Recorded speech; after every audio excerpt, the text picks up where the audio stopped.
اب تعالیٰ نے فرمایا تمہارے لیے زمین کو مسخر کروں گا، تمہارے لیے آسمان کو چھت بنا کر اس کے دامن میں ایسے چراغ جلا دوں گا، ایسے کمکمے روشن کر دوں گا کہ جو قیامت تک فیوز نہیں ہو سکیں گے۔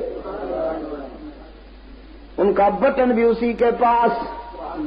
یہ مولانا عنایت اللہ والا بلب نہیں ہے کہ کبھی بجھا دے کبھی چلا دے مجھے کنفیوز کرنے کے لیے، میرے ذہن پر ضربے لگانے کے لیے، میرے قلب کو غیر حاضر کرنے کے لیے کارروائیاں ڈالتا ہے، کبھی اس کو جلا دیتا ہے کبھی بجھا دیتا ہے۔ یہ احساس دلاتا ہے کہ یہ بٹن میرے پاس، میں جب چاہوں جلا دوں جب چاہوں بجھا دوں۔ لیکن آسمان کے دامن میں جلنے والے چراغوں کا بٹن دنیا میں کسی کے ہاتھ میں نہیں۔ سکھے کی والو، اگر ان چراغوں کا بٹن دنیا والوں کے ہاتھ میں ہوتا تو سارے چراغ امیروں کے محل میں جلتے، غریب کی جھونپڑی پر شاید ایک بھی نہ ہوتا۔ لیکن یہ انجمن اس نے آباد کر دی، اسی کے حکم پر یہ روشن ہوتے ہیں، پھر اپنی ڈیوٹی پوری کر کے چھپ جاتے ہیں، پھر اگلی رات نکل آتے ہیں۔ ستاروں کو تابانی، سورج کو درخشانی، پھولوں کو مہک، انادل کو چہک، سبزے کو لہک دینے والا کون؟ اب تعالیٰ نے فرمایا وَإِنَّ لَكُمْ فِي الْأَنْعَامِ لَعِبْرَةً وَلَكُمْ فِيهَا جَمَالٌ حِينَ تُرِيحُونَ وَحِينَ تَسْرَحُونَ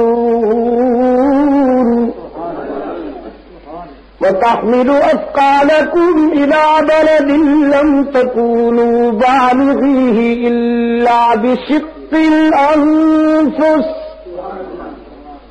إِنَّ رَبَّكُمْ لَرَءُوفٌ رَّحِيمٌ وَالْخَيْلَ وَالْبِغَالَ وَالْحَمِيرَ لِتَرْكَبُوهَا وَزِينَةً وَيَخْلُقُ مَا لَا تَعْلَمُونَ۔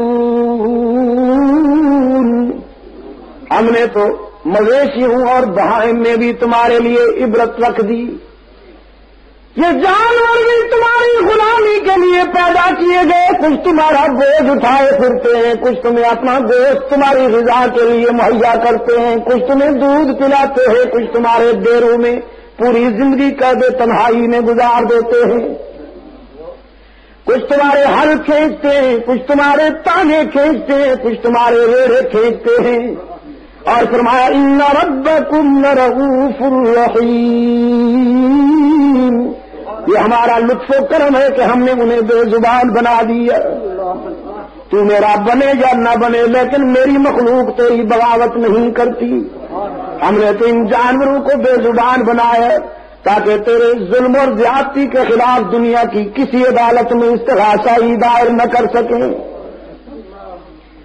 دوسرے مقام پہ فرمایا وَإِنَّ لَكُمْ فِي الْأَنْعَامِ لَعِبْرَةً نُسْقِيكُم مِّمَّا فِي بُطُونِهِ مِن بَيْنِ فَرْثٍ وَدَمٍ لَبَنًا خَالِصًا سَائِغًا لِّلشَّارِبِينَ۔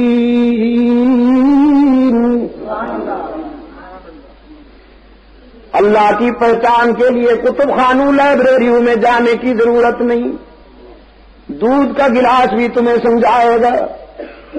کبھی دودھ کا گلاس پینے سے ایک لمحہ پہلے سوچنا کہاں سے آیا، کس نے بھیجا۔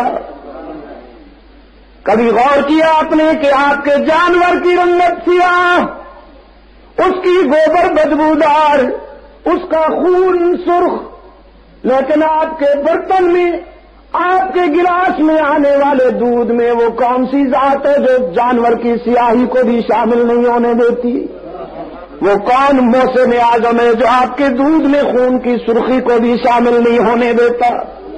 آپ کے دودھ میں، برتن میں آنے والے دودھ میں گوبر کی بدبو کو بھی شامل نہیں ہونے دیتا کہ میرا بندہ بڑے لطیف ذوق والا ہے، اپنے دودھ میں جانور کی سیاہی دیکھ کر، خون کی سرخی دیکھ کر، گوبر کی بدبو دیکھ کر کہیں میری نعمت کو ریجیکٹ نہ کر دے۔ اب تعالیٰ نے فرمایا تینوں منفی چیزیں، تو گوبر کی بدبو دیکھ کر کہیں میری نعمت کو ریجیکٹ نہ کر دے۔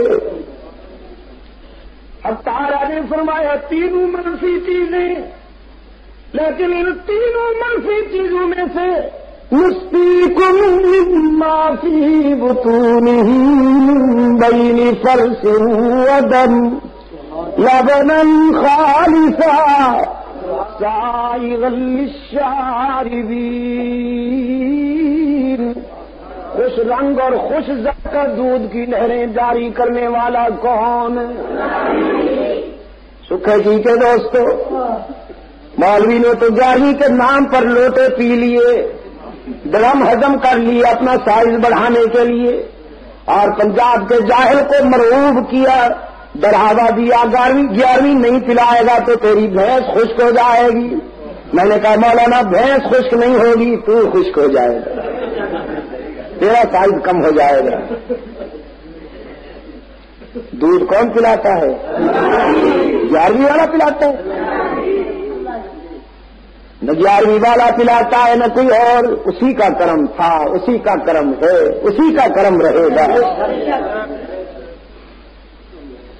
رب کائنات نے فرمایا تجھے انسان کامل بنا کے دنیا میں بھیجوں گا، آنکھیں دوں گا، آنکھوں کو قوت بینائی عطا کروں گا، زبان دوں